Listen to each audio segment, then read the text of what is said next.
एक IAS officer बनने के बाद भी अगर उसकी मां बृहस्पतिवार को सिर नहीं धोती है तो उससे ज्यादा अनपढ़ कोई और हो सकता है।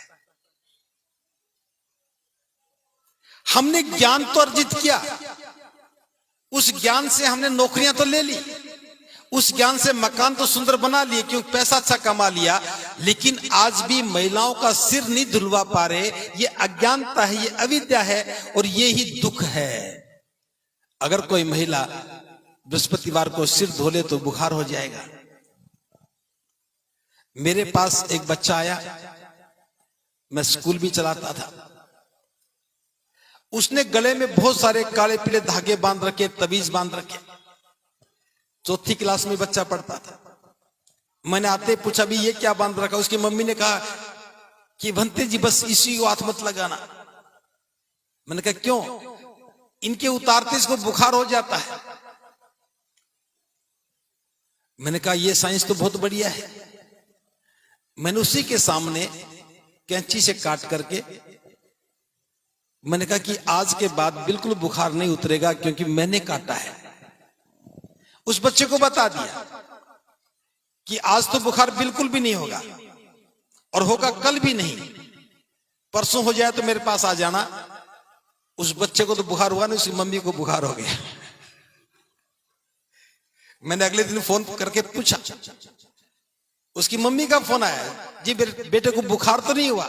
मुझको बेटे को तो नहीं हुआ। उसने कहा जी मेरे को हो गया। तो डर किसके मन में था, बच्चे के या महिला के? मां के। ये डर है, ये अविद्या है। आप कितनी भी डिग्री ले लें, अगर ये अविद्या खत्म नहीं हुई तो डर खत्म नहीं होगा, और डर खत्म नहीं होगा तो कभी भी सुख नहीं मिलेगा। बुद्ध ने कहा कि डर को खत्म होना चाहिए। आज भी मैं देख रहा हूं हम कितने अविद्या में हैं। आपका बेटा एग्जाम देने जा रहा है, नौकरी का एग्जाम है, और जो ही वो घर से निकला और आगे से बिल्ली रास्ता काट जाए या कोई छींक दे या कुत्ता कान फड़फड़ा दे तो आपके मन में क्या पैदा होता है? डर पैदा होता ना। और समझदार महिलाएं क्या करेंगी? बेटा वापस आ जा, एक गिलास पानी पी ले, ताकि बिल्ली ने रास्ता काटा वो रिपेयर हो जाए। कुत्ते ने कान फड़फड़ाया, कुत्ते का अपना मकसद था, कान में मक्खी बैठी होगी, वो अपने कान से तो उड़ाएगा। कुत्ता अपना काम कर रहा है, बिल्ली अपने भोजन की तलाश में जा रही है। आपका इम्तिहान, बेटे का इम्तिहान दिल्ली में था, बिल्ली यहां घूम रही है, इम्तिहान दिल्ली में है और घबरा मम्मी रही है। हम अविद्या में जीते हैं। इस अविद्या को नष्ट किए बिना, इस अविद्या को खत्म किए बिना जीवन सुखी नहीं हो सकता। अब सारी महिलाएं एक अवधारणा में हैं। अवधारणाएं भी कैसी हैं? मेरी बात ध्यान से सुनना।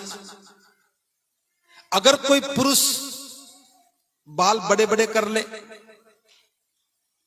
तो आप सभी क्या कहेंगे कि बुरा लगता है। देखो उसके बाल कितने बड़े बड़े हैं, कितना बुरा लगता है। और कोई महिला बाल कटवा ले तो क्या कहेंगे? देखो परकटी सी दिखती है। अब ये कौन तय कर रहा है कि महिलाओं के बाल अच्छे लगते हैं? लंबे बालों में तो महिलाएं अच्छी लगेंगी और पुरुष बाल लंबे कर रहे तो बुरा लगेगा। महिलाएं बाल कटवा ले तो बुरी लगेंगी, पुरुष बाल बड़े कर ले तो बुरा लगेगा। अब ये अवधारणाएं हैं, ये अविद्या है। बालों का सुंदरता से क्या संबंध? अगर बालों का सुंदरता से संबंध होता तो पुरुष भी लंबे लंबे बाल रखते, और हम तो बिल्कुल भी नहीं रखते। लिस्ट में हमारा नाम तो कभी भी नहीं आ सकता। सिर्फ मैं बता रहा हूं, हम अविद्या में जीते हैं। पूरा जीवन हम अविद्या में जीते हैं और इस अविद्या के कारण हम दुखी रहते हैं। इसका समाधान क्या है? बुद्ध कहते हैं कि इसका समाधान यह है कि सबसे पहले हम स्वीकार करें कि यह अविद्या है। सारी महिलाएं चूड़ियां पहन के बैठी हैं। पढ़ाया गया कि चूड़ी पहनना कायरता है, लेकिन महिलाओं को समझाया गया कि चूड़ी सुहाग है। एक ही चीज, दो चीजें अलग कैसे हो सकती हैं? महिलाओं को पढ़ाया गया कि चूड़ी सुहाग है, ये सिलेबस में नहीं था। सिलेबस में पढ़ाया गया कि चूड़ी पहनना कायरता है, अगर तुमसे एक काम नहीं होता तो चूड़ियां पहन लो। अब सारी महिलाओं ने चूड़ियां पहन ली, और सबसे अच्छी बात उनके जीवन साथी ने पहनाई। अब यहां मंच के लोग नारे लगाते हैं, आज तो नहीं लगाए, कहेंगे कि बौद्ध धर्म की क्या पहचान, क्या बताते हो? मैं बोल रहा हूं, दोबारा बोलना, बौद्ध धर्म की क्या पहचान? बिल्कुल, बुद्ध ने यही कहा है कि मानव मानव एक समान है, लेकिन हम क्या समान हैं? अगर एक समानता का भाव है तो आज सभी उपासिकाएं मेरा कहा मान लें। आपने 4 चूड़ियां पहन रखी हैं तो 2 अपने जीवन साथी को पहना दो, मानव मानव एक समान।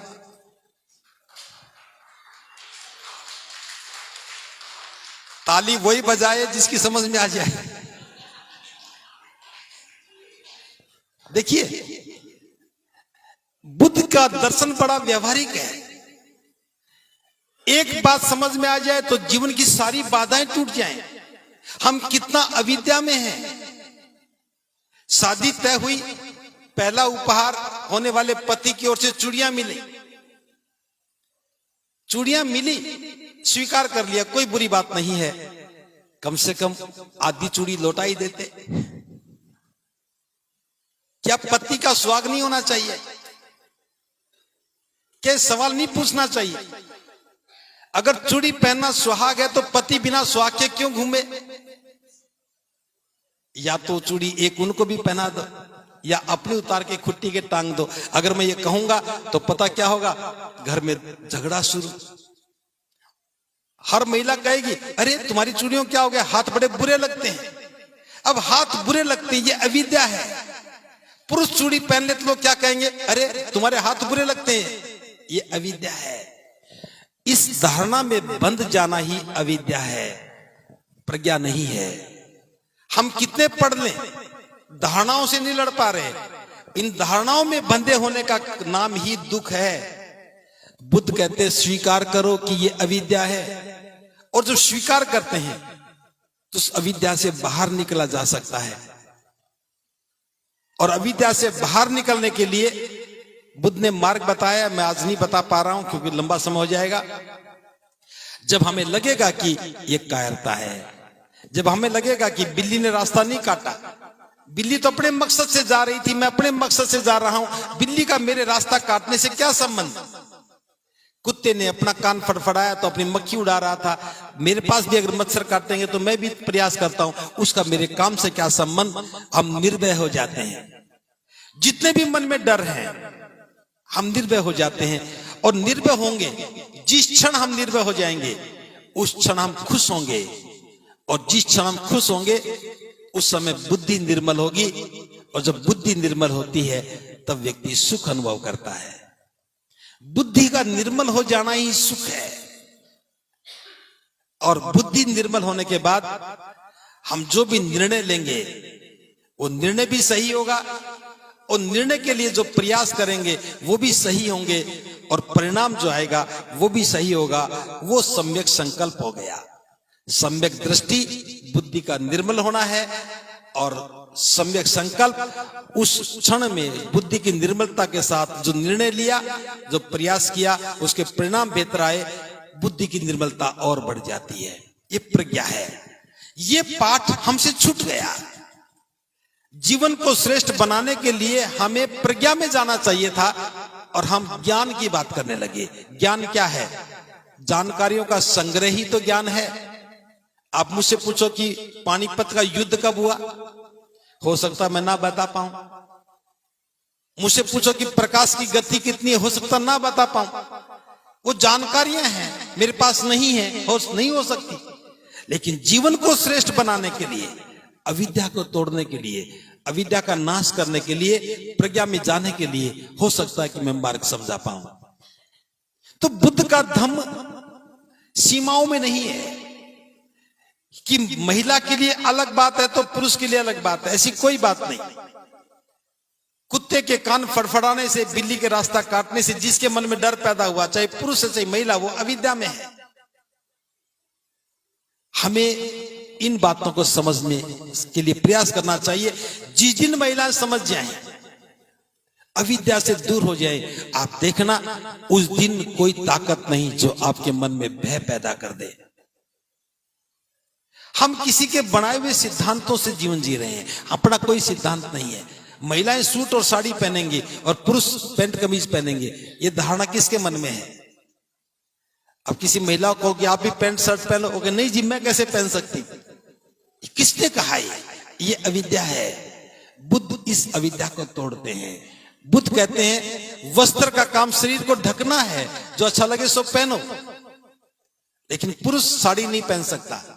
महिला संकोच करती है वैसे पहना पहनने में, लड़कियां पहन लेती हैं।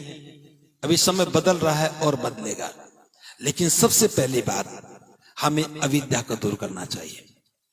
बुद्धि निर्मल हो जाए तो धम्म समझ में आ गया, किसी की भी हो जाए